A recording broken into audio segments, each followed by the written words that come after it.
06.45 sıralarında Girne Çamlıbel ana yolunun Geçitköy virajı bölgesinde iki aracın çarpışması sonucu bir araç sürücüsü erkek şahıs olay yerinde yaşamını yitirdi. Kazada yaralanan diğer araç sürücüsü ve aynı araçta yolcu olarak bulunan iki kişi kaldırıldıkları Girne Doktor Akçiçek Hastanesi'nde tedavi altına alındı. Polisin soruşturması ise sürüyor. Ölümle neticelenen trafik kazası bugün bizi yeni bir günde üzen bir olay oldu. Geçitköy meydana gelen trafik kazasında bir kişi hayatını kaybetti. Şu an itibariyle polisten hayatını kaybeden kişinin kimliğine dair bir açıklama yapılmış değil. Büyük bir ihtimalle kaza daha yeni olduğu için gerekli araştırma, soruşturma yapılıyor ve ilerleyen dakikalarda belki de saatlerde hayatını kaybeden Allah'tan rahmet dileyelim. Merhumun da kimliği neticelenince, belirlenince kamuoyuyla paylaşılacaktır. İki kişi de yaralı. Onlar da Girne Doktor Akçiçek Hastanesi'ne tedavi altına alınmak için nakledildiler. Evet efendim, Allah'tan rahmet dileyelim hayatını kaybedene ve tabii ki yasta ailesine başsağlığını dileyelim ama henüz daha kimliği de netleşmedi ilgili kişinin. Polis ilerleyen dakikalarda bunu da açıklayacaktır diye düşünüyorum. Geçitköy bölgesinde meydana gelen kazada bir kişi hayatını maalesef ki kaybetti. Evet ve diyalogla başlayalım güne. Bugün 7 Ağustos Cuma. Bu hafta sizlere maalesef ki her sabah açılışta üzücü haberler vermek zorunda kaldım. Hepimizin içini yakan, yüreğini dağlayan haberler vermek zorunda kaldım. Bundan ben de pek mutlu ve memnun değilim esasen. Ben de isterim ki her sabah böyle gülücüklerle açalım programı ve program saatimizi. Ama gönül bunu istiyor, aklarımız bu durumu, temennimizi pek de mümkün kılmıyor ve devam ediyoruz. Biz diyalogla başlıyor yönetmenim. Evet var. İnternetimizde de sürekli kesiliyor. Yayınımızı yapabildiğimiz kadarıyla yapmaya çalışacağız sizler. Ve Diyalog gazetesiyle başlıyoruz. Diyalog gazetesi bir hafta içinde ikinci olay dedi. Bir hafta içinde ikinci olay efendim. Tabii ki neyden bahsediyor? Bıçaklı şiddet olaylarından. Hemen detaylarını sizlerle aktarıyorum, sizlerle paylaşıyorum. Gece yarısı tartışma sonrasında bıçaklı saldırıyla 40 yaşındaki Nizam Alanazorov'u öldürdüler. Bir hafta içinde bu ikinci olay oldu. Onun öncesinde de Göçmenköy'de bir markette bir vahşet yaşanmıştı. Market içerisinde bir kadını bir adam defalarca bıçaklayarak adam öldürmeye teşebbüsten de tutuklanmıştı. Yaralamıştı. Şu anda ilgili kadın hayat mücadelesi veriyor. Durumu oldukça kritik. İlgili şahıs da Türkiye'den turist olarak geldi denilmişti. Onun da haberine gideceğiz, detaylarına yer vereceğiz ama dün gözlerimizi açtığımız acı olayın detaylarını şimdi paylaşayım sizlerle. 3.000 lira için cinayet. Girne'de dün sabahın erken saatlerinde meydana gelen olayda 40 yaşındaki Nizam Alanazorov bıçaklı saldırıda hayatını kaybetti. Polis 7 zanlıyı dün mahkemeye çıkarırken kanlı olayın 3.000 liralık alacak verecek meselesinden meydana geldiği belirtildi. Polis cinayeti işlediği iddia edilen zanlı MG'nin Alanazorov'un boğaz ve göğüs bölgesine 7 bıçak darbesi vurduğunu anlattı. Şimdi bu gibi durumlarda uzmanları da dinliyoruz. Kriminal polis, daha doğrusu olay yeri inceleme ve onun dışında bu alanda uzmanlaşmış polisleri dinlediğimizde bu gibi durumları mahkemeye aktarırken detaylara dikkat çekiyorlar. Bir defa cinnet getirdiğinizde bir defa, iki defa bilemediniz ama 7 defa ve öldürücü yerlere darbe indirilmesi kesici aletlerle ya da herhangi bir silahla bu artık bilinçli bir şekilde adamı öldürmeye teşebbüse giriyor diyorlar. 7 bıçak darbesi nedir? 7 bıçak darbesi. 7 bıçak darbesi. Ve efendim bugün yeniden yargı önüne çıkartılacaklar. Girne'de meydana gelen cinayetle ilgili tutuklanan 28 yaşındaki GÖ, 37 yaşındaki RA, 31 yaşındaki AD ve 30 yaşındaki MQ, MKH yine 31 yaşında ve ZA 29 yaşında efendim. RK isimli bir de şahıs daha var. Girne Kaza Mahkemesi'ne çıkarıldı. Mahkemede olguları aktaran polis çavuşu Üzeyir Kürşat Koşer, zanlıların tahammüden adam öldürme, kanunsuz uyuşturucu madde tasarrufu ve kanunsuz bıçak taşıma suçlarından tutuklandıklarını söyledi. Zanlılar bugün yeniden mahkemeye çıkartılacaklar değerli izleyenler. Dünkü detaylara baktığımızda alkol olduğu ifade ediliyordu. Bir doğum günü partisi için apartmanın terasında kutlama yaptıkları ve daha sonra alacak verecek meselesi yüzünden aralarında tartışma çıktı ve bu tartışmanın apartmanın otoparkına taşındığı yönündeydi ilk yansıyan bilgiler. Bakın polis uyuşturucu da bulmuş. İşin içinde uyuşturucu da var. Ne oluyor gerçekten? Alkol, uyuşturucu çığırından çıkmış durumda artık sosyal ortam. Trafik deseniz hakeza, birazdan ona da gideceğiz. Ben şimdi sevgili Orçun'a bir görüntü daha atacağım. Bu haberleri ben size aktardıktan sonra dün trafikte benim şahit olduğum bir olayı sizlerle paylaşacağım. Gerçekten kanım dondu. O esnada sürücü koltuğunda ben değildim, direksiyonda ben yoktum. Çok rahat net bir şekilde çekebilirdim ama olayın şaşkınlığını üzerimden atamadım ki o görüntüleri gazetecilik refleksiyle hemen kayıt altına almak için harekete geçeyim. Yani burada aktarıyoruz, konuşuyoruz. Özellikle trafikte artık trafik de eski trafik değil. Kimden ne çıkacağı belli değil. Geçtiğimiz aylarda trafikte şiddet olaylarını da görmeye başlamıştık. Burun kırmalar, ağız kırmalar, ambulansla hastaneye kaldırılmalar vesaire şeklinde. Gerçekten bunlar yaşanıyor ve dün ben gözlerimle de buna şahit oldum. Kanım dondu, çekildi. Ben bunca yıldır bu ülke trafiğinde araç kullanan bir sürücü olarak duyduğumuz, zaman zaman haberini yaptığımız, sizlerle paylaştığımız bu olaya birebir şahit olmaktan gerçekten kanım dondu ve o reflekslerim de biraz geç geldi ama geldi. Sizlerle paylaşacağım. Bir sürücü böyle birçok birleşimin olduğu çok tehlikeli bir yerde van aracını durdurarak, bir iş aracıydı belli ki, tüm trafiği de durdurmuş oldu. El frenini ani bir şekilde çekerek araçtan indi ve bütün bağlantıları da durdurdu tabii ki o şekilde indiğinde. İlk etapta tabii bir arıza vesaire olduğunu düşünüyorsunuz. Bir hışımla araçtan indi, arkadaki arabanın üzerine doğru yürümeye başladı ve kadın bir sürücüydü arkadaki arabadaki kişi ve kadına ağzına ne gelirse boca etti. El kol işaretleri, kadın o an dondu kaldı, hiçbir şey yapamadı. Ha yolda trafikte haksız bile olmuş olsa, yani bir şeyi ihlal de etmiş olsa, o kabul edilebilir bir manzara değildi trafikte. Bir, trafiği tehlikeye atıyorsunuz. İki, birçok insana o dakikalar boyunca orada bekletiyorsunuz. Üç, şiddetin hiçbir türlüsü haksız da olsa karşınızdaki kesinlikle kabul edilebilir bir şey değil. Orçun'a yollayacağım ama önce dün sabah gözlerimizi açtığımız o acı bıçaklama, bir kişinin hayatını kaybettiği doğum günü partisi sonrası 7 kişinin karıştığı kavgalı o tüyleri ürperten olaya gidelim.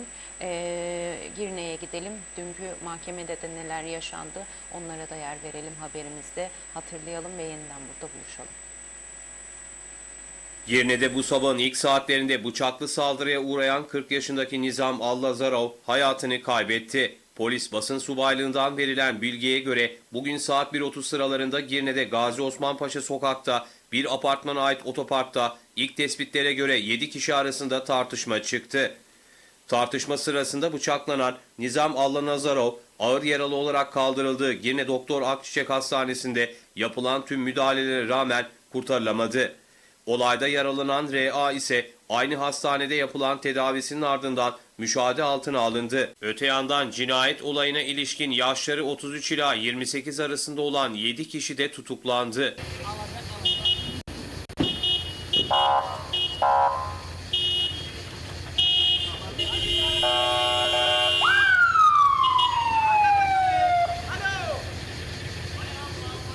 Bugün mahkemeye çıkarılan zanlılara birer gün tutukluluk verildi.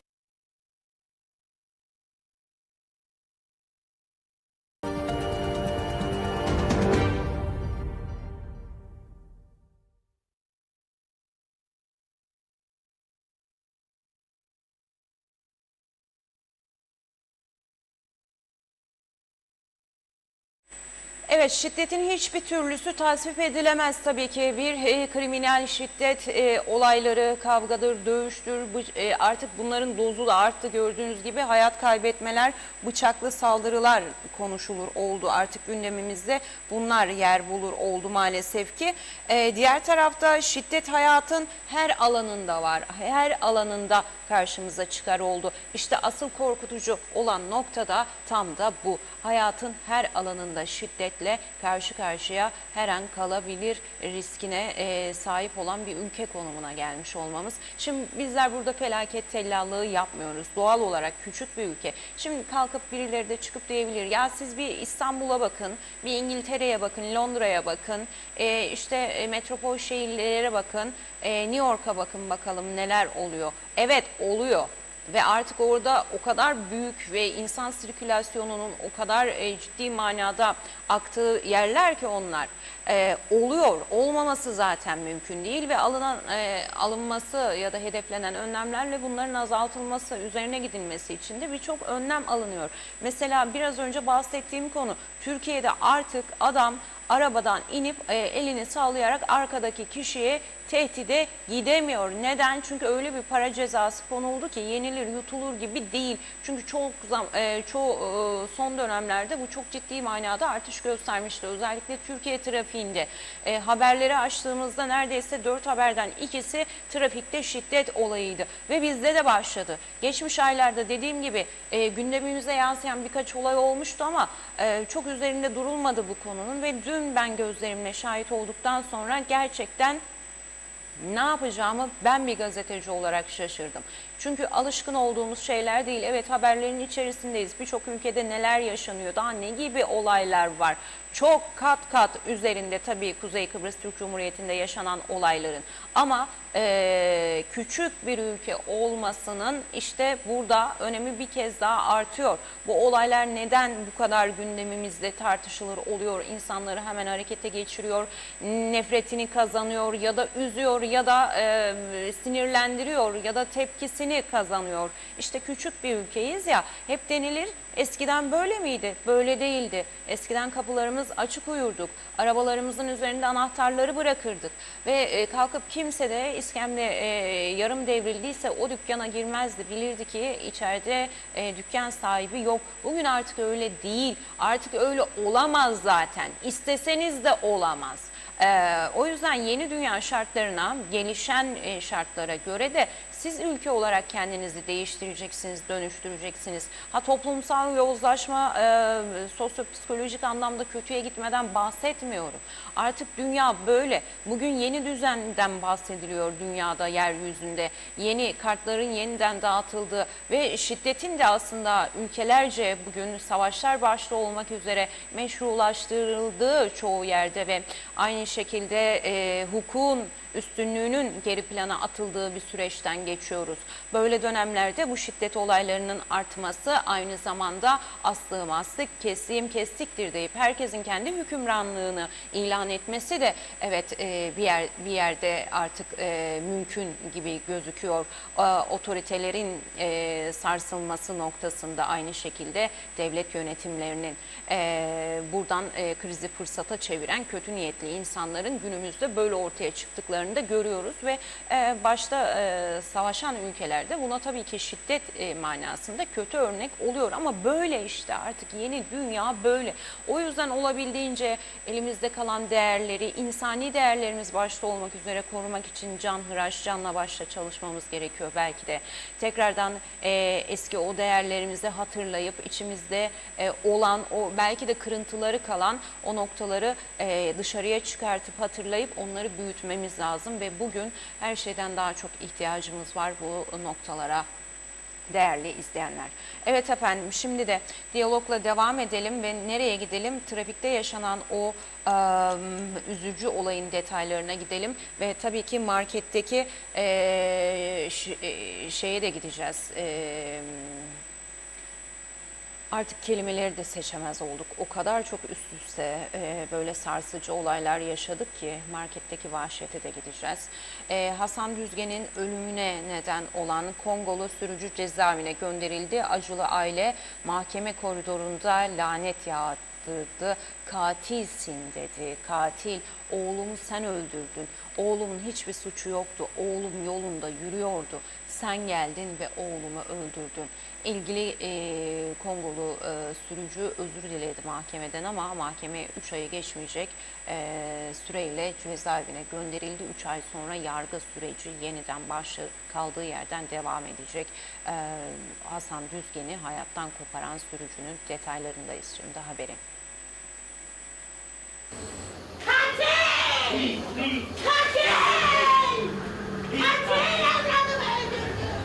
Katil! Girne'ye bağlı Boğazköy'de 28 Temmuz'da meydana gelen ve 39 yaşındaki Hasan Düzgen'in hayatını kaybettiği, 27 yaşındaki Rasul Jorayev'in ise ağır yaralandığı trafik kazasının zanlısı 22 yaşındaki JPA bugün yeniden Girne Kaza Mahkemesi huzuruna çıkarıldı. Katil! Katil! Katil evladımı öldürdü! Mahkemede olguları aktaran polis, zanlının 29 Temmuz'da 2 gün, 31 Temmuz'da ise 6 gün tutukluluk aldığını belirterek bu süre içerisinde çok sayıda ifade alındığını söyledi. Polis ağır yaralanan Rasul Jorayev'in ise halen yoğun bakımda bulunduğunu belirtti. Zanlının toplumda infial yarattığını ve serbest kalması halinde kaçma ihtimali bulunduğunu ifade eden polis, zanlının ileride yargılanmak üzere 3 ay süreyle cezaevine gönderilmesini talep etti. Mahkemede zanlının ikamet izinsiz ülkede bulunduğu aktarılırken kazada yaklaşık 1 milyon TL maddi hasar meydana geldiği de dile getirildi. Mahkemenin tutukluluk süresine itirazı olup olmadığının sorulması üzerine zanlı tutukluluğa itiraz etmedi. Zanlı mahkemede yaptığı kısa konuşmada "Sizden özür dilerim, süratliydim, kaza yaptım. Şimdiye kadar böyle bir kaza yapmadım, özür dilerim" dedi. Katil!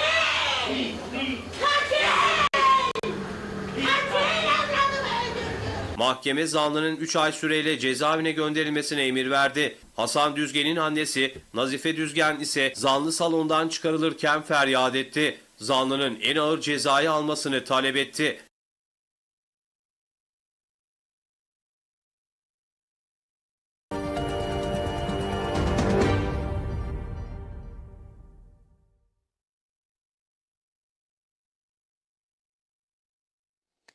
Evet, zanlının en ağır cezayı almasını talep etti. Geçtiğimiz haftalara gidelim. Ölümlü, herkesin gözünün çevrili olduğu 400 günü aşkın ölümlü bir trafik kazasında da toplum vicdanlarını sarsan bir karar verilmişti. 2 yıllık bir hapislik söz konusuydu ve küsuratı vardı tabii ki. O da oldukça ailenin tepkisine neden olmuş. Annenin isyanı ve feryadı yine Girne Kaza Mahkemesi'nde koridorları yankılandırmıştı. Aynı şekilde yine onlara destek olmak için trafik kazaları mağdurları adı altında oluşturulan topluluktan diğer aileler de 3 yılı aşkındır bazısının bir tanesi vardı ki gerçekten o da çok üzücüydü. Belli ki kadıncağız işini gücünü bırakmış gelmiş, üzerinde iş elbiseleri vardı oraya mahkemeye. 3 yıldır buraya git gel artık çok yoruldum dedi ve benim eşimin 3 yıl oldu vefatı, trafikteki ölümünün üzerinden 3 yıl geçti. Kemikleri kalmadı eşimin belki de dedi. Ancak hala da mahkeme sonuçlanamadı. Diğer tarafta mahkemelere bakıyoruz. Daha olmuş dosyalarla başa çıkmaya çalışan yargıçlar var. Hafta sonu bayram izin demeden çalışıyorlar. Yetişemiyorlar efendim. Anayasada değişiklik istemişlerdi değil mi? İlk öncelikli gerekçeleri de işte buydu. Geç gelen adalet, adalet değildir diyor onlar da. Böyle bir durumun içerisindeyiz. Şimdi nereyi tutsanız diğer tarafı düzeltmediğinizde yine elinizde kalan bir süreç var ülkede. Kayıt dışılık, yabancıların kontrolsüz ülkede var oluşu ve kapılardan giriyor oluşu eleştirileri de vatandaşın sosyal medyada gündemlerinin ilk sırasında geliyor. Herkes eline geleni yazıyor, ağzına geleni konuşuyor sosyal medyada. Bu çok rahatsız edici ve aynı zamanda tehlikeli bir yöne doğru gidici bir süreç gibi gözüküyor. İşte olayların özüne bakmak lazım. Olayların özünü iyi değerlendirmek lazım. Siz bir ortam yaratırsanız, zemine fırsat verirseniz ülke olarak o zemini bulan herkes bundan istifade eder. Nemalanır.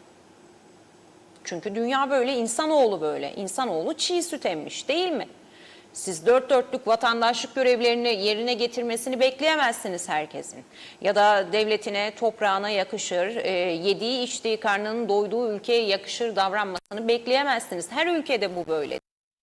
Koyacağınız kurallarla, alacağınız önlemlerle, hayata geçireceğiniz politikalarla nüfusları kontrol edebilirsiniz, iç güvenliği sağlayabilirsiniz, düzenli, herkesin özgürce yaşayabildiği, kimsenin hakkına tecavüz etmediği, adaletin olduğu bir ortamı ancak böyle sağlayabilirsiniz. İyi bir yönetişimle sağlayabilirsiniz. Yönetimde, otoritede, kurallarda, yasalarda bir şekilde gevşeklik, yapanın yanına kâr kalır. İşte ben şunu da yapayım da bu ülkede bana hiçbir şey olmaz algısının, düşüncesinin yerleştiği andan itibaren beyinlere, zihinlere hadi geçmiş olsun demek lazım. Şimdi efendim dün dediğim gibi trafikten konu açıldı ve trafikten devam ediyoruz. Bir haftadır da hem trafiği hem de insanlar arasındaki şiddet olaylarını tartışıyoruz. Trafikte de tabii ki yine dolaylı olarak insanlar arasındaki şiddet söz konusu. Kurallara uymama, kuralları takmama, hiçe sayma bir tarafa, artık şiddet de çok görünür, bariz oldu trafikte. Dün Girne Kapı'nın hemen girişi, Atatürk büstünün olduğu yer. Orası birkaç noktanın da birleştiği yer. Girne Kapı'nın girişi hemen. Zaten ekrana şimdi görüntü geldiğinde net bir şekilde göreceksiniz. Saat akşam 18 sıralarında. Efendim, biraz önce bahsettim. Ekranları başına yeni geçenler ya da sosyal medyasını yeni açanlar için yeniden bahsedeyim. Dediğim gibi gazetecilik reflekslerim olayın şokuyla birazcık geç devreye girdiği için öncesini çekemedim. Çok kısa bir süreyi şey yaptım. Ki o esnada ben de biraz tedirgin oldum. Bizim de üzerimize yürür mü acaba şeklinde. Şimdi bu ilgili şahıs elinde herhangi bir şey yok. Olmaması da garanti mi? Hayır, değil. Ve araçtaki kadın sürücü tam net görülmüyor. Araçtaki kadın sürücü önde vanını durdurdu, freni ani bir şekilde çekerek tam biz de oradan solu gözetleyerek sağa dönmek üzereydik. Ve bir anda anlam veremedik. Biz de ani bir fren yapmak zorunda kaldık esasen. Ve el frenini ani bir şekilde çekerek öndeki arabanın üzerine yürümeye başladı ilgili şahıs ve kadının da camı açıktı. O an fiziksel olarak da müdahalede bulunabilirdi kadına ve kadın bir sürücüydü. Bu olay bu arada bayağı sürdü. Öyle sadece burada gördüğünüz kadar kısa da değil bu olay. Ama dediğim gibi şahit olma sürem ve bunu sizlerle paylaşabilme reflekslerim biraz geç devreye girdi. Buradan açık bir çağrı da olsun efendim Polis Genel Müdürlüğü'ne, trafik birimine özellikle. Artık trafikte şiddet çok görünür ve hepimizin yanı başında. Orada düşünün, ben bir gazeteci olmama rağmen, kamu görevi görüyor olmama rağmen ben bile tedirginliğe kapıldım. Çünkü tam da dediğimiz gibi işte manzara. Oradan bir bıçak mı çıkartacak, levye mi çıkartacak, tabanca mı çıkartacak, ne çıkartacak? Bu kişinin özelinde bahsetmiyorum ya da söylemiyorum. Ya da ilgili kişi ne kadar sağlıklı düşünebiliyor o esnada? Herhangi bir şeyin etkisi altında mı? Dediğim gibi arkadaki kişi kadın sürücü ve bir kadın sürücü üstüne üstlük. Aracın içindeki erkek de değil, kadın. Ve kadın da dondu kaldı, hiçbir şey, çünkü eminim ki o da beklemiyordu öyle bir şeyi. Sürücünün el frenini ani bir şekilde çıkıp üstüne bütün her şeyi boca etmesi, bağırıp çağırmasını o da beklemiyordu. Eminim bizlerin beklemediği gibi. Hatalı olabilir, yanlış bir şeyler yapmış olabilir. Plakasını alırsınız, polise şikayet edersiniz. Polisi de aradığınız zaman diyorlar ki gelin burada şey yapın. yazılı şikayette bulunun ki öyle çağırabilelim ya da çağıralım. Onlar da yetemiyor ki. Telefonla arayıp şikayet ettiğinizde kaçta kaçına bakabiliyorlar. Orası da ayrı bir konu, tartışmalı bir konu. Ama bu durum çok tehlikeli. Bu durum eğer ki bunların öne alınmazsa, trafiği bir haftadır konuşuyoruz. Eğer ki bunların öne alınmazsa biraz önce dediğim gibi vay geçmiş olsun halimize. Ve daha çok görmeye başlayacağız. Herkes görmeye başlayacak çevresinde, önünde, sağında, solunda, arkasında bu tarz olayları. Bizde bunlar yoktu. Bunlar da yoktu. Var mıydı? Yani ben bunca yıllık bu mesleğin içinde bir insan olarak şahit olmadım. Bir iki tane örnek, o da bir yıl öncesine aitti sanırım. Hatta o zaman da bayağı bir tedirginlik yaratmıştı. Trafikte bu şiddet olayı, o daha büyüktü, hastaneye falan kaldırıldılar. Ama bakın devamı da geliyor demek. Ve bir kadın sürücüye yapıyor bunu, bir erkek sürücü. Araçtan iniyor, kadın sürücünün üzerine yürüyerek ağzına geleni sayıyor kadına. Ve hiçbir şey yapamadı kadın. Dondu kaldı, ağzını dahi açamadı ama o kadar kötü oldu ki. Ve diğer insanlar da hadi artık yeter, bırakın da devam edelim. Kimse hiçbir şekilde müdahalede bulunmadı. O olay daha da büyüyebilirdi. Ya da o kişi kalkıp başka bir şeyle müdahalede bulunabilirdi arkadaki kadın sürücüye. Bu kadar basit mi? Demek ki bu kadar basit. Hangi saat ne olacağımız hiç belli değil. Trafikte de, markette de, sokakta da. Devam ediyoruz efendim, diyalogtayız. Dün adli olaylarda hem verilen kararlar hem mahkemelerde görülen olaylar ibretlikti, korku vericiydi. Hepsi birbirinden ayrı, kendi içerisinde toplumu tedirgin eden konulardı. Bir diğer olayda efendim, Kırgızistanlı kadını markette bıçakla defalarca öldürmek maksadıyla bıçaklayan şahsın mahkemesi niyeti öldürmekti diyor. Dün polis olguları aktardı, detayları aktardı, konuya ilişkin adım adım takip etmiş ilgili kişiyi dedi ve adım adım takip ettikten sonra harekete geçti ve öldürme işlemine başladı. Aynı zamanda ilgili kişinin kaldığı yerde de bir arama yapılmış. Orada da ikinci bir bıçak bulunmuş. Yani bayağı bir plan yaptı, kafasında kurdu, tasarladı, takibini yaptı en ince ayrıntısına kadar. Bunların hepsi tabii ki yargı sürecinde göz önünde bulundurulacak. Ve bir diğer önemli haber esasen, Girne'de 18 yaşındaki kıza sırayla tecavüz etmekle suçlanan 5 kişiye 10 ile 12 yıl arasında değişen hapislik cezaları verildi. Yargı acımadı diyor.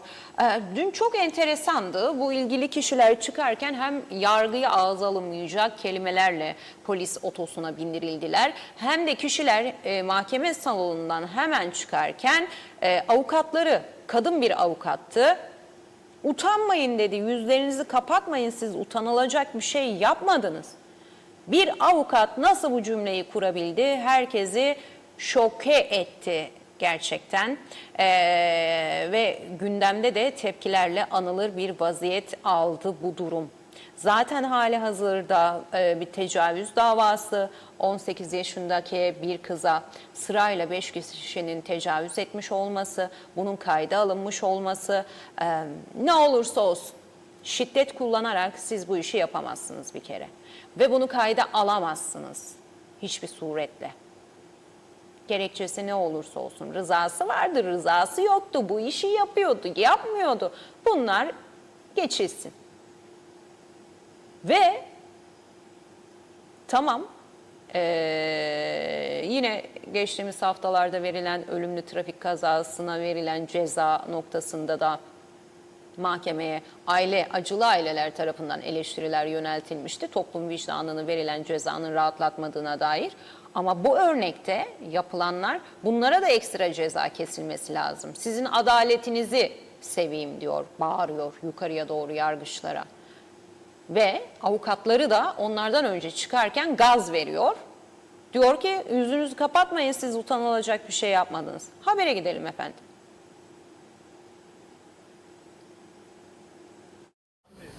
Allah bunun hesabını soracak. Girne'de 2024 yılında meydana gelen ve infiale neden olan toplu tecavüz davasında yargılanan 5 sanık hakkında karar açıklandı. Tecavüz ve özel hayatın gizliliğini ihlal suçlarından suçlu bulunarak 10 ila 12 yıl arasında değişen hapis cezalarına çarptırıldı. Mahkeme sanıklardan Yusuf Akan ile İbrahim Arzakçı'nın 12'şer yıl, Baber Yaşar'ın 11 yıl, Şehmuz Kaya ile Zülküf Kaya'nın ise 10'ar yıl hapis cezasına mahkum edilmesine karar verdi.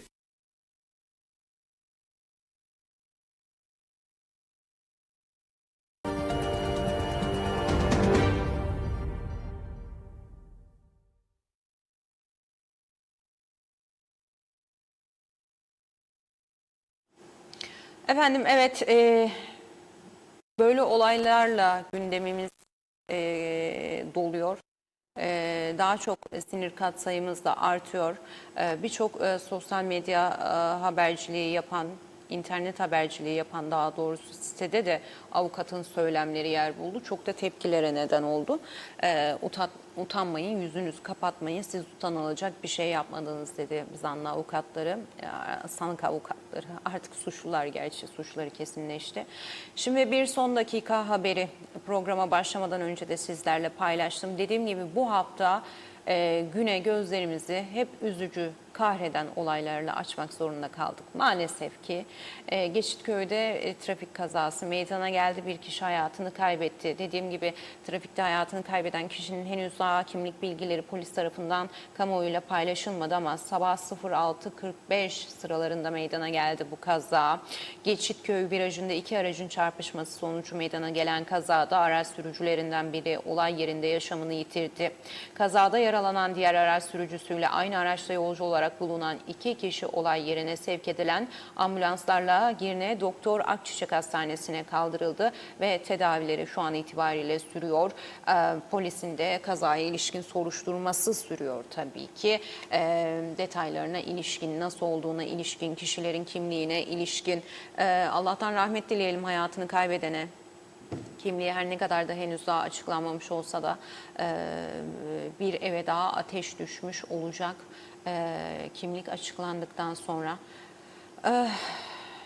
ne oluyor bu bir hafta gerçekten hepimizi kahretti. Yani hayata dair bir gailesi olan, düşünen, sorgulayan insanlar gerçekten çok üzülüyor. Bir hafta çok yıprandılar. Özellikle ülkede. Dünyada insanlar zaten yıpranıyor savaşlar ve savaşların etkileriyle. Ama Kuzey Kıbrıs Türk Cumhuriyeti'nde son bir haftadır çok yıpratıcı bir gündem söz konusu. Ve eminim ki biraz önce bahsettiğim şekilde hayata bakan, yaşayan insanlar gerçekten çok üzülüyor. Hem ülkenin halini üzülüyor, hem geleceklerinde onların nasıl... Bunlar birçok psikolojik sorunları da beraberinde getirecek yarın. Önce bireysel olarak getirecek, daha sonra toplumsal olarak getirecek insanların hayatlarına. O yüzden bu konular çok önemli. Dediğim gibi şununla da savunulamaz bu konu. Dünyanın farklı metropol şehirlerinde bakın bakalım neler yaşanıyor. Burada iki olay yaşandı, ortalığı indirdiniz, kaldırdınız. Burası küçük bir yer. Buranın kendi coğrafi koşulları, insanların yapısı, toplumun yapısı ortada. O yüzden zaten böyle oluyor. Bugün bu kadar tartışılıyor, gündemden düşmüyor, insanları çok sarsıyor ve etkiliyor. Çok üzücü. Evet ve devam ediyoruz. Kıbrıs Gazetesi ile devam ediyoruz birlikteliğimize. Geçitköy'de yaşanan trafik kazasına ilişkin detaylar geldikçe de sizlerle paylaşacağız. Dediğim gibi bir kişi hayatını kaybetti ancak henüz daha kimliğine ilişkin bilgi paylaşılmadı. Diyalogda logo yanında aktaralım efendim. Gündem terörsüz Türkiye diyor. Milli Güvenlik Kurulu Cumhurbaşkanı Erdoğan'ın başkanlığında toplanıyor ve terörsüz Türkiye ile ilgili detaylı açıklamalar yapılıyor. Çok önemli. Türkiye'de de önemli bir süreç ilerletiliyor. Hem siyasette bir takım inişler, çıkışlar var. Türkiye'deki gündem böyle hem de diğer tarafta terörsüz Türkiye süreci işletiliyor ve fezleke çerçeve biliyorsunuz ki meclise sevk edildi bu konuya ilişkin 12 maddeden oluşacak ve terörsüz Türkiye'nin sonraki adımları olarak adlediliyor bu. Dağda olanlar ya da ilgili o grupta yer alan kişilerin hayata kazandırılması, sosyal hayatta varlıklarının devam ettirilmesi yönünde atılan ikinci, üçüncü safhalardaki adımlardan biri olarak adlediliyor ve Erdoğan da bir açıklama yapıyor konuya ilişkin. Gönyeli'deki evde eşini darp etmekle suçlanan şahsın ülkede kaçak yaşadığı ortaya çıktı. Alın buyurun buradan yakın. Cezaevine gönderildi. Gönderin, besleyin, bunları da besleyin. Diğerlerini de aynı şekilde. Zaten para yetmiyor diyorsunuz. Hapishanelerde yer kalmadı diyorsunuz. Tartışmalı bir şartlı tahliye tüzüğü ortaya çıktı. Asıl çıkış sebebi de bu muydu bilinmez ama yetmiyor yani. Yargı yetişemiyor cezaları dağıtma konusunda. Hapishane yetişemiyor. Sınırlarını çok aştı. Kapasitesinin üzerinde insanla doldu, taşıyor. Eskisi de yeniden devreye alındı. Polis yetişemiyor. Kimin suçu bu? Yani kimin suçu bu? Yapılan her yanlış işin, atılan her yanlış adımın, göz ardı edilen, zaman zaman uygulanmayan ya da etrafından dolaşılan yasaların eksikliği demeyeceğim. Hani cevaz veremeyenler yok mu? Var. Günümüzde uygun şartlarda yeniden düzenlenmesi. Bunları göz ardı eden ve yapmayanların asıl suçu bugün bu yaşananlar. Bugün bu içerisinde bulunan tablo. Evet efendim ve Kıbrıs'ta devam edelim birlikteliğimize. Kıbrıs gazetesi de bugün ayrılığa öfkelendi, canice saldırdı diyor ve market vahşetini detaylarını ön sayfasına taşıyor, aktarıyor. Dediğim gibi mahkemede detaylar aktarıldı. İlk iki spotta bilinen 2-3 gündür kamuoyuna da açıklanan detaylar yer buluyor. Dünkü mahkemede ekstra olarak ön plana çıkan şey takip ettiği, adım adım takip ettiğiydi. Yani bu da demek oluyor ki planlı bir eylemdi bu. Ve ilgili kadın durumu kritik şu an itibariyle. Umarız bir an evvel toparlar. Ve hemen altında toplu tecavüz davasında sanıklara 10 ile 12 yıl hapis cezası verildi deniliyor. Girne Ağır Ceza Mahkemesi'nde görülen toplu tecavüz davasında yargılanan 5 sanık suçlu bulundu. İbretlik cezalar verildi. Toplam 55 yıl hapis. Girne'de 2024 yılında bayram tatili için ülkeye gelen ve eğlence mekanında tanıştıkları genç kıza tecavüz ederek görüntülerini kaydeden Yusuf Akan ve İbrahim Azrakçı 12'şer yıl, Şehmus ve Zülfikar Kaya kardeşler 10'ar yıl, Baver Yaşar 11 yıl hapis cezasına çarptırıldı deniliyor. Hemen sol tarafta da Girne'yi kana bulayan zanlılar tutuklandı. Yine Girne'de bir apartmanın otoparkında meydana gelen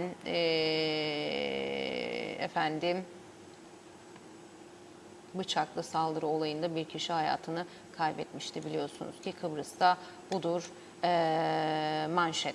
Ve sürmanşetine bakıyoruz. Uyarılar yapıldı deniliyor sürmanşette de. Çalışma ve Sosyal Güvenlik Bakanı Oğuzhan Esipoğlu Çalışma Dairesi müfettişleriyle birlikte güneş altında çalışmanın yasaklanması ile ilgili denetimlere katıldı. Uyarılar yapıldı deniliyor. Dün sosyal medyada servis edilmeye başlandı.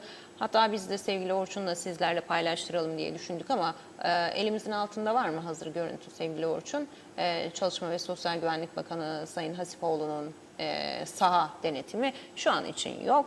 Belki birazdan Orçun hazırlarsa buluştururuz ama bir şeyler söylemek istiyorum. Önceki gün yasak geldi ifade edilmişti ya 12 ile 16 arası açık havada güneş altında çalışmanın yasaklandığı. Onun öncesinde de zaten yasaklanmıştı, süre uzatıldı esasen. Bizler de buradan demiştik ki çok güzel bu adımlar mükemmel adımlar ama sahada denetlenebilirliği ve uygulanabilirliği çok önemli. Ve dün itibariyle bakanlıktan fotoğraflar servis edildi, videolar servis edildi. Alkışladık ama dedik ki keşke hep böyle olsa. Keşke hep böyle olsa. Keşke hep öyle olsa ki karar, yasak çıktıktan sonra o mevcut bakanın kendi gözleriyle gördüğü görüntü hiç olmasa. Bundan sonra azalacaktır. Bundan sonra azalacaktır tabii ki, ama işte o eleştirilen diğer nokta hep öyle olmadığı için oluyor. Yani siz açıkladınız 12 ile 6 arası yasaklandı diye açıkladınız da şeyi olmadığı için uyan da olmadı tabii. Bakan gitti kendi gözleriyle gördü deniliyor. Ve maalesef ki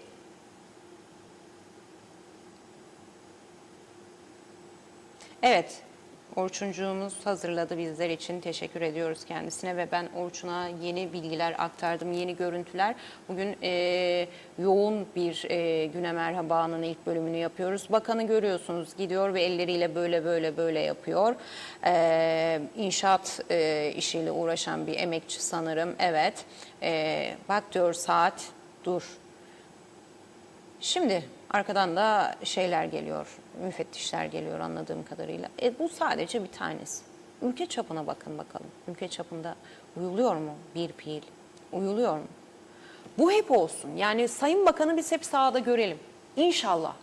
İnşallah hep Sayın Bakan'ı sahada görelim efendim. Bunlar yapılıyor. Aslında bir yandan da iyi bir şey. Kamuoyunda bunun çıkması, basın aracılığıyla yayılması, diğer buna şey yapacak olanlara da, tevessül edecek olanlara da bir uyarı niteliği, bir korku salar. Aslında stratejik olarak doğru bir şey.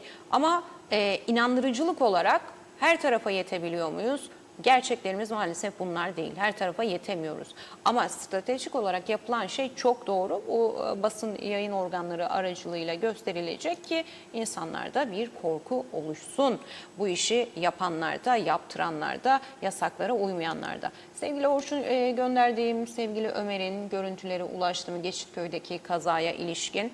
Yönetmenimiz Orçun hazırlıyor. Muhabirimiz Ömer Kadiroğlu da sabah saatlerinde sizlere haberini verdiğimiz o acı kazanın görüntülerine ulaştı. Bizlerle buluşturdu. Şimdi ekranlarınıza getiriyoruz.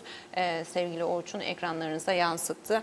Ben de tekrardan kazaya ilişkin detayları sizlerle paylaşayım dilerseniz efendim. Bu üzücü kazanın detaylarını.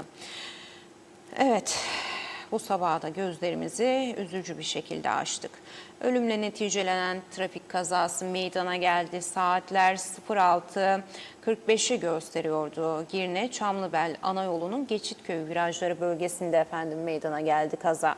İki aracın çarpışması sonucu bir araç sürücüsü erkek şahıs, bu araç sürücüsü olay yerinde hayatını kaybetti. Kazada yaralanan diğer araç sürücüsü ve aynı araçta yolcu olarak bulunan iki kişi de kaldırıldıkları Girne Doktor Akçiçek Hastanesi'nde tedavi altına alındı ve tedavileri de şu an itibariyle sürüyor. Muhabir arkadaşımız Ömer Kadiroğlu'nun olay yerinden görüntüleri böyleydi. Şu anda kaza yerinde iki aracın durumu bu. Bir facia gerçekten. Çok üzücü. Allah'tan rahmet dileyelim hayatını kaybedene. Ve Avrupa ile devam edelim dilerseniz. Yine yeni gelişmeler geldikçe sizlerle paylaşacağız. Avrupa ödünç arabayla cinayet gibi dedi. Avrupa ödünç arabayla cinayet gibi. Boğazköy yolunda Hasan Düzgen'in ölümüne sebep olan Kongolu dün yeniden çıkarıldığı mahkemede eğlenceye gitmek için arabayı ödünç almıştım dedi. Zanlı 3 ayı geçmemek kaydıyla hükümsüz tutuklu olarak cezaevine gönderildi. Özür de diledi ama ne işe yarar ki o özür? Araç sigortasız, uyuşturucu bulundu, ülkede kayıt dışısın. Ve eğlenceye gitmek için ödünç araç alıyorsun. Bir de eğleniyorsun. Tüm bunlara rağmen. Bir kişi hayattan koptu. Günah neydi? Sistemin denetlemiyor oluşu muydu günah? Uyuşturucuyla araç serbestçe kullanılabiliyor olmak mıydı günah? Neydi?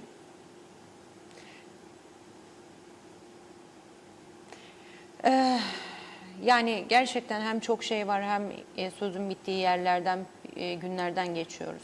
Girne'de bıçaklı cinayet Avrupa'da da yer buluyor. Ödünç arabayla cinayet gibi dedi Avrupa. Sevgili Orçun'dan benim Orçun'a yönlendirdiğim dün trafikte şahit olduğum görüntüyü isteyeceğim tekrardan yan tarafa. Cinayet gibi değil mi? Sistem işte hem kontrolsüzlüğe, trafikte hem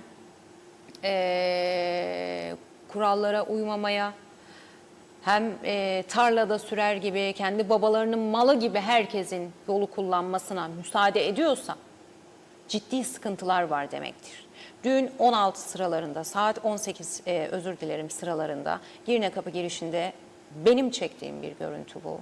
Dediğim gibi geç ayıkıp reflekslerimi toparladığım için sadece aracına artık olanın olup aracına gitmeye başladığı anda ekranlarınıza geliyor, görüntü başlıyor.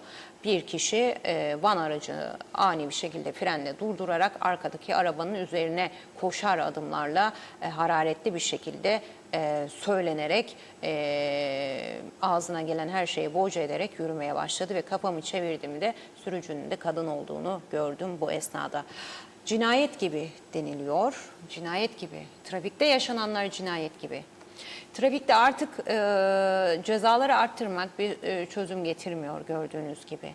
Şiddet de çoğalıyor, kuralsızlık da çoğalıyor, saygısızlık da çoğalıyor ve cinayetler işleniyor trafikte.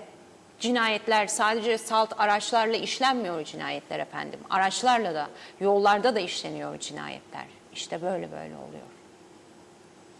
Ve Yeni Düzen'deyiz. Hiç kimse güvende değil diyor Yeni Düzen gazetesi de. Katiller memlekette kol geziyor. Lefkoşa'da güpegündüz en işlek marketlerden birinde onlarca insanın göz önünde gerçekleşen cinayet girişiminin yarattığı infial sürerken sadece 2 gün sonra bu kez Girne'de bir doğum günü kutlaması cinayetle sonuçlandı. Bir apartman dairesinde başlayan tartışma kısa sürede otoparka sıçradı. Bir kişi yaralandı, bir kişi hayatını kaybetti. Kıbrıs'ın kuzeyi bir kez güvenlik krizine sahne oldu. Sevgili İçişleri Bakanı Dursun Oğuz dedi ki tedbirler, önlemler artırılacak, iç güvenliğe yönelik toplumu tedirgin eden son günlerde yaşanan olaylar sorulduğunda kendisine. Bu trafikte acaba bu yönüyle var mı? Türkiye'deki gibi varsa da arttırılması düşünülüyor mu? O ceza miktarı ne kadar mesela? Merak ediyorum, ben de araştıracağım esasen bu konuyu. Araçtan inip birinin üzerine yürümek, birini darp etmek darp suçuna mı giriyor? Yoksa trafikte bunun ayrı bir yeri, düzenlemesi var mı trafikte olması sebebiyle?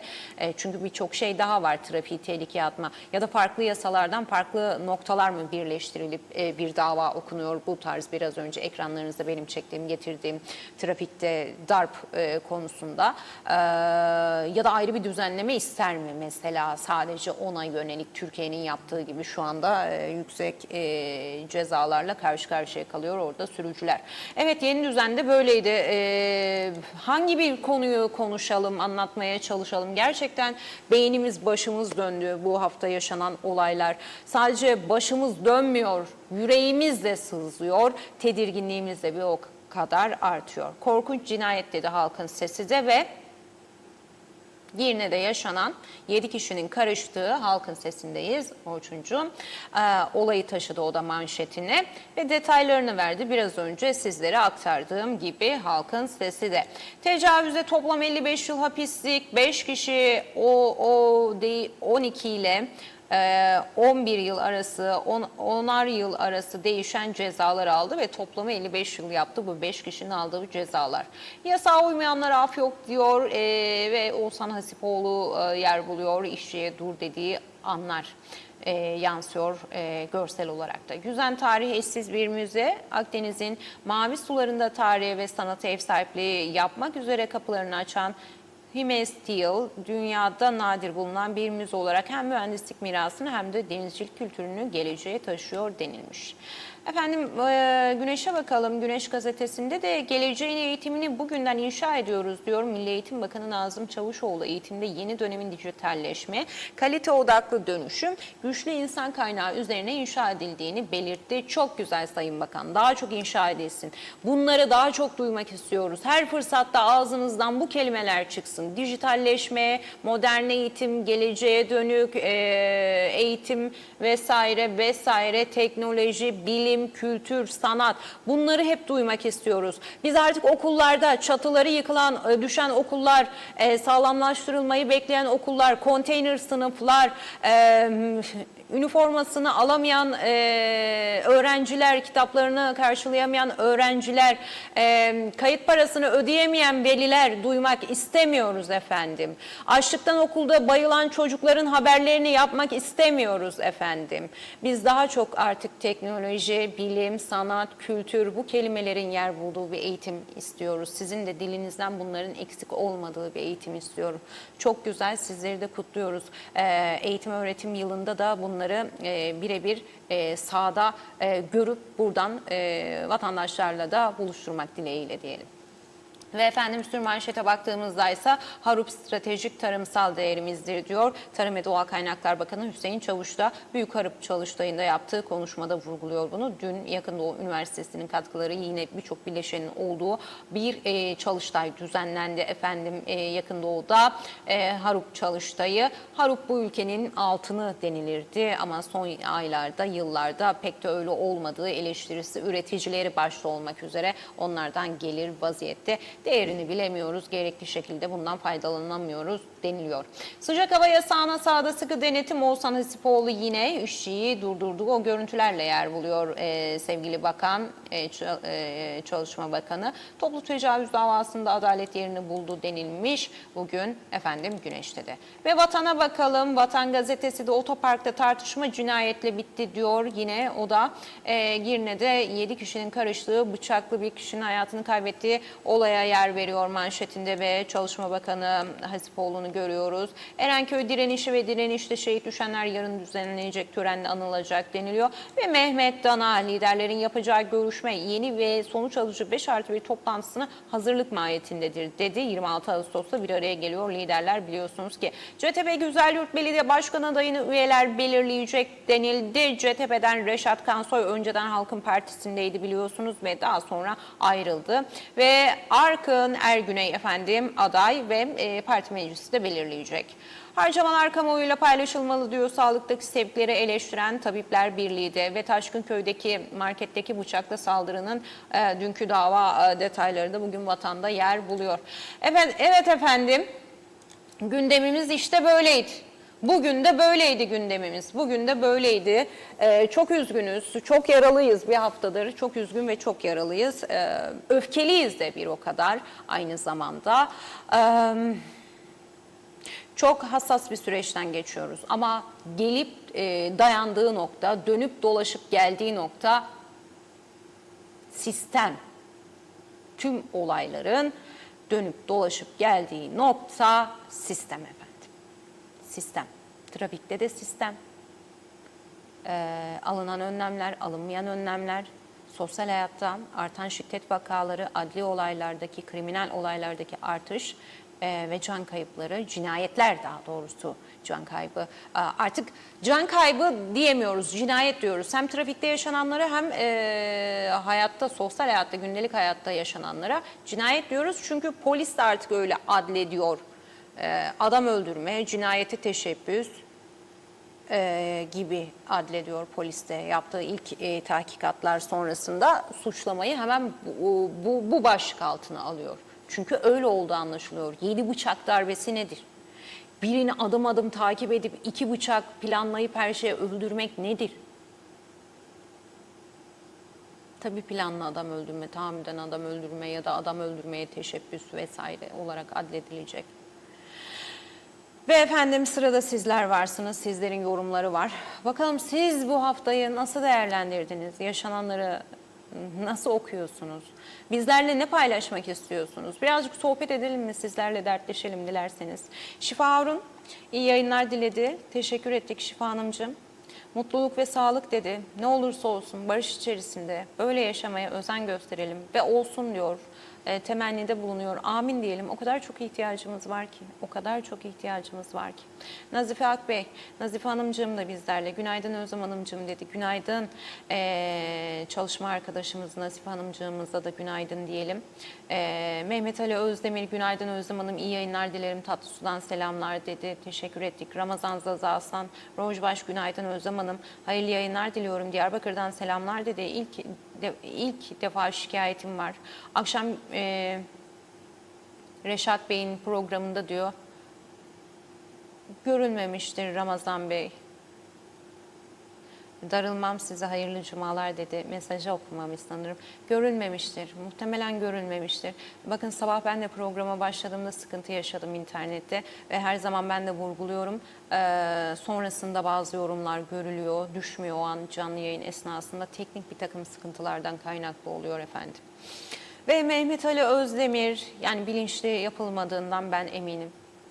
Mehmet Ali Özdemir, Özlem Hanım Tarım Bakanı harupseverler çalıştay yapmışlar. Çalıştay derken hayırdır başlarına harup mu düştü diyeceğim ama henüz toplama başlamadı. Zaten mütevazi ülkemin aydın bilir kişileri sürekli çalıştaylar yaparlar. Ne acıdır ki izledikleri politikalar tam aksi olur. 2 yıldır harup sadece festivalde açılışlarda hatırlanır. Geri kocaman bir yalan. Belki de diyor şimdi diyeceksiniz ki bu defa biz fabrikalar açıp kendimiz işleteceğiz. Aynen kuzey sahil bölgelerindeki doğallığı nasıl koruruz deyip çalıştaylar yapıp hemen ertesi gün inşaatlara başlandığı gibi neden hala 4-5 yıldır inşaat uğruna kesilen harup ve zeytinlerin hesabı sorulmaz diyor izleyicimiz. Ya da yerine yenisi dikilmez. Hani ya diyor samimiyet ve de dürüstlük, kocaman bir yalansınız dedi. Sadece makam, güç sizde kalsın da nasıl olursa olsun tatlı sudan saygılarımı iletiyorum size dedi efendim Mehmet Ali Özdemir. Sayar Aker, günaydınlar. Bu yıl geçen yılı aratmadı. Belalı yıllara bir halka daha katıldı. Yapay zeka bile bu gidişata çare olamaz. İnsanlık çok çılgın oldu artık diyor Sayar Aker. Celal Harun iyi yayınlar diliyor efendim bizlere. Vefanın unutulduğu, saygının parayla satıldığı, sevginin pazarlık konusu olduğu bu devirde iyi olmak yük, doğru olmak suç, insan olmaksa ağır bir bedeldir diyor. Yüzümüze tokat gibi çarpan bir gerçeği hatırlatıyor bize Celal Harun efendim. Katılıyorum, altına da imzamı atıyorum Celal Bey.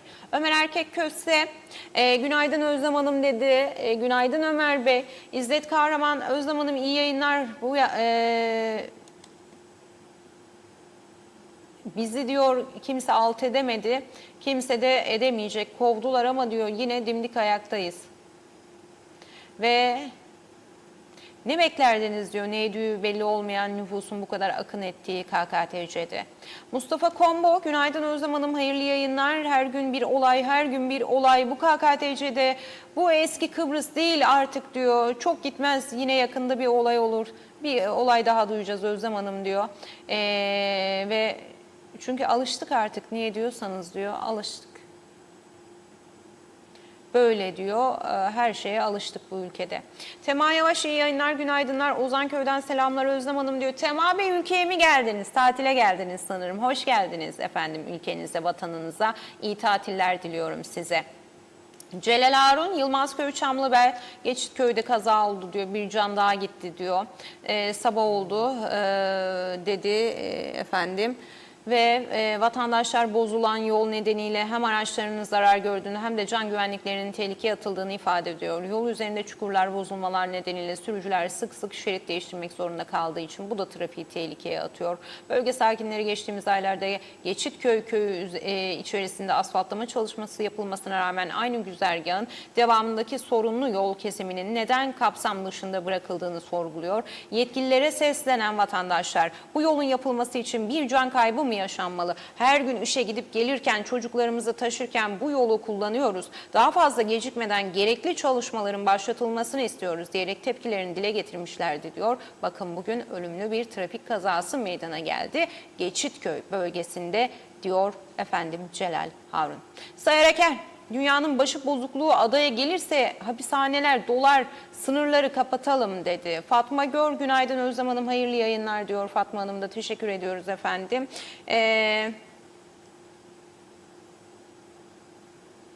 İzzet Kahraman diyor ki ben diyor memnunum. İyi ki varsınız diyor. Ömer Kadiroğlu iyi yayınlar dedi. Ömer teşekkür ederiz. Bize görüntüleri oradan vakit kaybetmeden aktardığın için Geçitköy'deki trafik kazasında bilgiler geldikçe de yine Ömer'den aynı şekilde şu anda Ömer Kadiroğlu takip ediyor bunu da. Sizlerle tabii ki bu ekranlardan paylaşmayı sürdüreceğiz. Değerli yorum ve katkılarınız için sizlere de çok çok teşekkür ediyorum. Ve son bir kez daha tekrarlayarak bölümü kapatalım. Çünkü konuğumuz bizleri bekliyor. İkinci bölüm için Geçitköy'de meydana gelen trafik kazasında henüz daha hayatını kaybeden kişinin maalesef ki şeyi belli olmadı. Tekrar bir polis bültenini kontrol edeyim. Hayır, kimliği belli olmadı. Geçitköy'de meydana gelen trafik kazasında 2 aracın çarpıştığı trafik kazasında efendim bir kişi hayatını kaybetti, 2 kişi yaralı. Girne Doktor Akçiçek Hastanesi'ne kaldırıldılar. Tedavileri sürüyor. Polisin de bölgedeki soruşturması, kazaya ilişkin detaylı soruşturması sürüyor. Allah'tan rahmet dileyelim hayatını kaybedene ve bu son olsun dilekleriyle noktalayalım. Sizi güneydeki komşudaki gelişmelerle baş başa bırakalım ve konuğumuzla birlikte yeniden karşınızda olalım. Şimdilik hoşça kalın.